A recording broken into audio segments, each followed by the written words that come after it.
Hey guys, Kurz here with you today. Today I'm going over this slip lead. So basically the way this works is you have a big thick circle here. If my hand was your dog's neck, whenever you place it through, you pull it snug. Right here, if your gets too much slack in the leash, this can actually loosen up, and then now your dog can just pop right out of it. So that's what this little piece here is for. So basically you pull this down, so that way, whenever it gets nice and snug, if I can do it with one hand here, but basically, whenever you look down at your puppy, it's gonna look like this. So this little piece here prevents it from just slipping right off the dog, keeps it snug, so that way if there is some slack in the leash, that's not just gonna pop right off. That is a huge safety feature, because if you're walking your dog correctly, there should not be constant tension on this thing. If your dog is dragging you down the street, there's constant tension, so you don't really need that.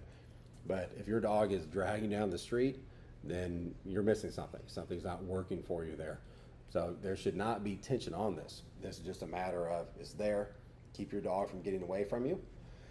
One of the good safety things, other than this here, as far as the mechanics of it, if your dog decides to just stop right in the middle of the intersection or the interstate or whatever it is, and there's traffic coming right at you, at that point, it's not time to train your dog. It's time to grab this leash and drag your dog out of the street.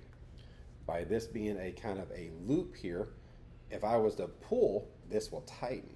As it tightens, if this was your dog's head, my head is not popping out of this now. I can drag that dog out of the intersection. If you were walking your dog on a normal everyday collar, this would not tighten.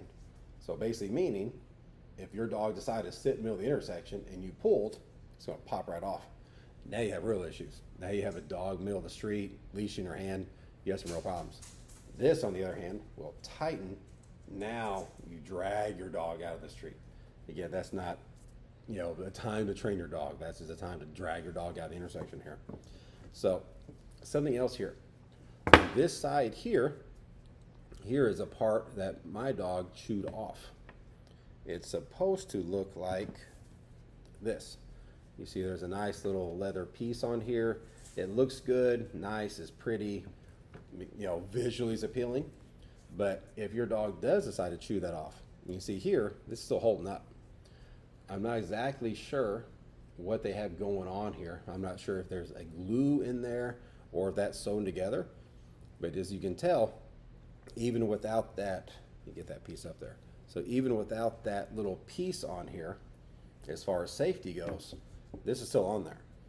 So that's also a very nice little safety feature there, because that little strap on there, I'm assuming it's there more or less just to look nice.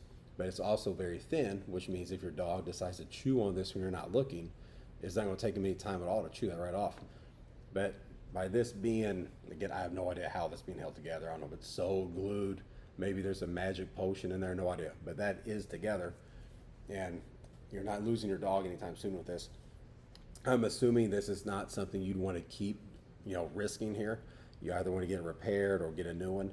But that is very nice that did get chewed off and it's still holding together. But leash material, nice, thick, soft, not really any spring to it. But let me get that up here one more time so you can kind of give it a look here before we go.